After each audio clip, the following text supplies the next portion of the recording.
how to fix Microsoft 365 not opening in Windows.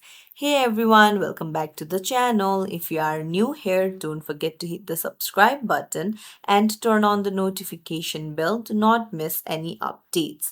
So in today's tutorial, I'm going to show you how you can fix if your Microsoft 365 is not opening up in your Windows. So let's dive right in. First things first, you'll need to go to the start menu and then just search for control panel.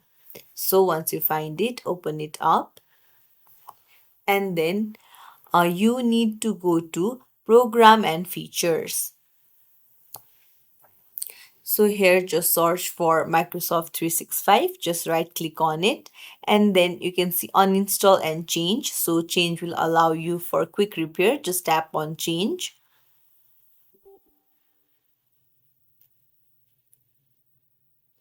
And then the quick repair will start after you give permission, and that's it. Now after that your problem might be solved. Just close all the Microsoft 365 apps and restart your laptop.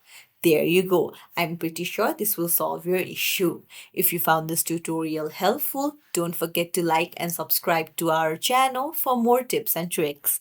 Thank you for watching.